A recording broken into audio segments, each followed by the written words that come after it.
We are diving deep today into really one of the most important pieces of bass gear from the last couple of decades, the MXR M87 Bass Compressor. Absolutely, a game changer. Yeah, exactly. And for those of you looking for maybe a shortcut into mastering low-end dynamics, well, this is your mission today. We're understanding how this little pedal managed to pack true studio-grade compression into a stomp box. And why that was such a big deal for bass players everywhere. You're definitely about to become incredibly well-informed on a definitive piece of music tech. Yeah, to really set the stage here, before the M87 landed back in 2011, compression for bassists, it was often a serious compromise. Right, and what were the options? Big racks. Pretty much. You either had to haul this huge, expensive rack unit around if you wanted genuine transparency, surgical control, or you settled for a pedal. And frankly, pedals back then often colored your tone, limited your actual dynamic control. They just didn't sound, professional enough for many. Kind of muddy or squashed things. Sometimes, yeah.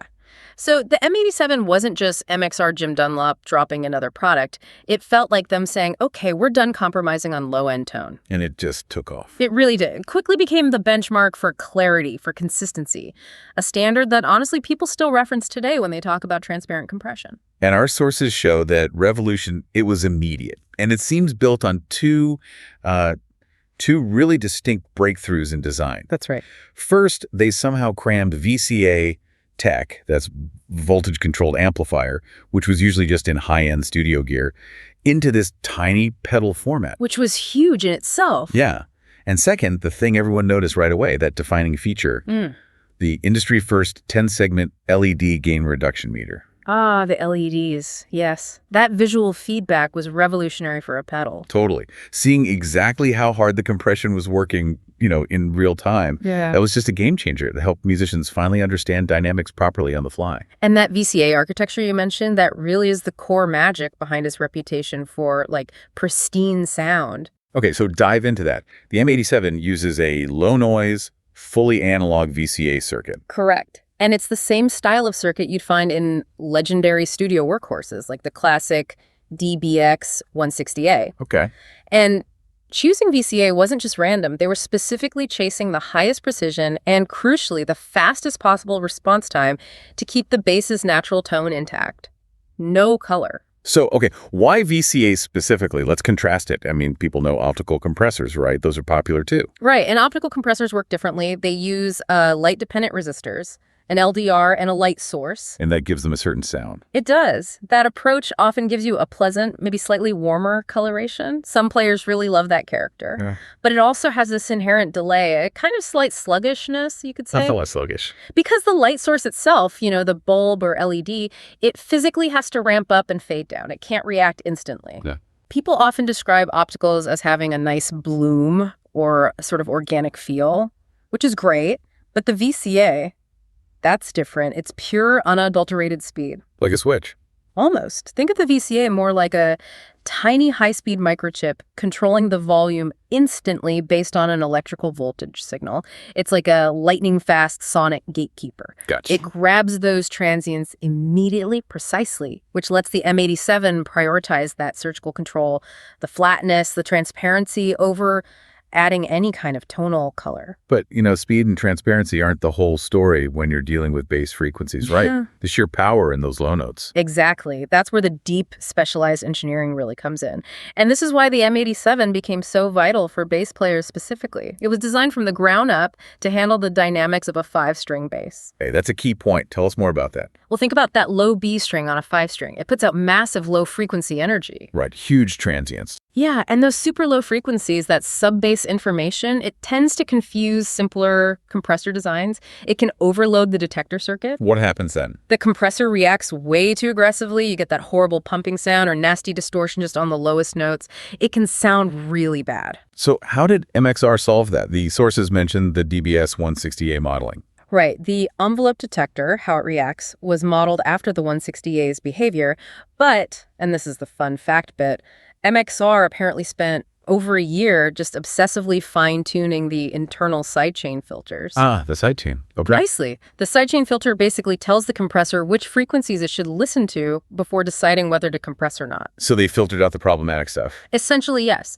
By carefully tuning that filter, MXR made sure the pedal could effectively ignore those extreme sub-bass frequencies, the ones that cause standard compressors to choke or overreact. This meant the M87 could maintain clarity, fullness, and tightness, even on those super low B notes, without getting muddy or distorted. That was a genuine engineering feat, and it really changed what bassists expected from a compressor pedal. That level of focus, that specific tuning, that's what gives us those studio-grade specs everyone talks about. Exactly. So let's break down those numbers, but make them mean something practical for you listening. Frequency response, 20 hertz to 20 kilohertz, flat. Right. Flat means true neutrality. No frequencies boosted or cut across the whole audible range. And why is 20 hertz important for bass? Well, if a compressor starts rolling off frequencies below, say, 40 hertz, which some pedals do, you lose your fundamental punch. Your low-end authority just disappears. The M87 keeping it flat down to 20 hertz means zero low-end loss. Your fundamental note stays perfectly intact. Okay, makes sense. Then there's headroom, up to plus 19 dBO before clipping. Yeah, that plus 19 dBO number sounds technical, but think of it as safety, security for your tone. If you've got a bass with hot, active pickups, or maybe you really dig in hard with a pick or slap, you can send a massive signal spike into this pedal, and it just won't clip. It won't distort. That huge headroom gives you enormous dynamic security. Your tone stays clean even when you hit it really hard. Critical for clean players. And noise. Also critical. Transparency doesn't mean much if the pedal adds hiss, right? The noise floor here is incredibly low, below negative 90 dB. Which is quiet. Very quiet. Yeah. The M87 is known for being one of the quietest compressors out there, pedal or rack, vital for studio work or any situation where silence between notes really matters. And of course, true bypass switching. Standard good practice, but important. When it's off, your signal passes through completely untouched. No tone suck. Okay, so I've got this silent surgical studio-grade engine inside. But the real genius, maybe, is that they didn't hide the controls. They gave us the keys to the whole thing. Exactly. They put the 5 core controls you find on those big, expensive studio rack units right there on the pedal. Input, output, attack, release, and ratio. Yeah. And that gives you the basis, the power to sculpt your dynamics precisely. You can mimic classic studio compression techniques right there on your pedal board. Let's zoom in on attack and release, because the sources say that's where the real musical shaping happens. Definitely. Attack and release define the envelope of the compression, how it behaves over time. Okay, so attack range. 20 microseconds, which sounds insanely fast, up to 800 microseconds. How does that translate musically? Let's make it tangible. If you set that attack super fast, like 20 microseconds, you're basically slamming the door shut on the signal immediately as the peak hits, right at the initial transient. Okay, so when would you use that? Perfect for really aggressive tapping or maybe slap bass where you want to instantly tame that initial high energy spike, that sharp thwack or pop. Right. It turns the compressor into a dedicated peak limiter, essentially. Makes everything super smooth, very uniform dynamically. Now, if you dial that attack back, make it slower, say around 500 to 800 microseconds. What happens then? You're letting the initial punch of the note, the articulation, slip through before the compression gently engages to control the sustain. Ah, okay. That slower attack is what preserves that percussive feel. It keeps the initial impact of your fingerstyle or your pick attack really clear and punchy. Got it. And then release. That's 50 milliseconds up to a full second. You said this is where the groove lives. I really think so, yeah. Release dictates how quickly the compressor stops compressing, how fast it returns to full volume after the note starts to decay. This is subtle, but crucial for feel. How so? What's the risk? Well, setting the release is genuinely the art of compression, I'd say.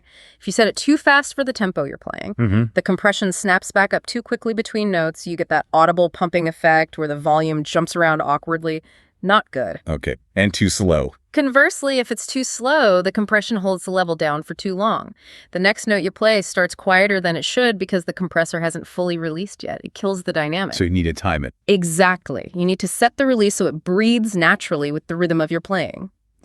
Get it right, and it creates smooth, seamless sustain and this feeling of natural authority. It enhances the groove. Right. And finally, ratio.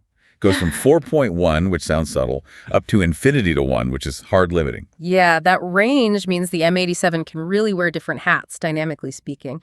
And it does it all without changing your core tone. That's the key. So give us some examples. How would you use those ratios? Okay, say you're playing intricate fingerstyle stuff, maybe some chords, and you need absolute consistency note to note, string to string. You'd use a low ratio, like 4.1. Pair that with a slower attack to keep the feel natural, and maybe a medium to slow release. That's what the sources call subtle studio sustain. And the effect is just evenness. Yeah. It just makes you sound incredibly polished, flawlessly even, very professional, but without obviously sounding compressed or squashed. Okay. What about something more aggressive? Rock music. Right. Say you need to cut through a really dense rock mix. You might crank the input knob higher, maybe up to 2 o'clock, to drive the compressor harder. Then use a more aggressive ratio, maybe 8.1, and perhaps a medium-fast release time. And what does that achieve? That combination gives you that powerful rock punch. The higher ratio clamps the signal harder, adds authority, and really focuses the fundamental frequency. Makes you sound massive, but also perfectly controlled within the mix. It really sounds versatile. Okay, let's shift gears slightly. That LED meter.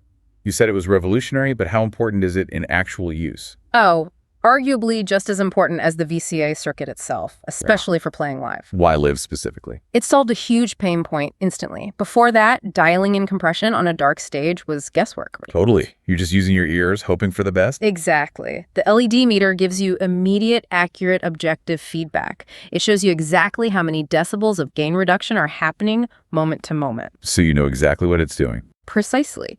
Which means you can set it for consistent dynamics night after night. It prevents those sudden loud peaks from overloading the front of house system or your monitors. Makes the sound engineer happy. Very happy. They get a totally stable, predictable signal to work with. Huge difference. And in the studio? Well, it just delivers that recording quality dynamic control seamlessly. It's perfect for integrating into a pro signal chain. You often see it paired with a clean DI signal, maybe alongside other MXR pedals like the M87 Bass preamp. People build these really versatile, clean, tone-shaping ecosystems around it. Okay. And where does it typically go on a pedal board? Is there a best practice? Generally, yeah. Consistency usually dictates putting it right at the very beginning of your signal chain. Before drives and filters? Absolutely. Before any saturation, overdrive, envelope filters, chorus, anything like that. Why is that placement so key?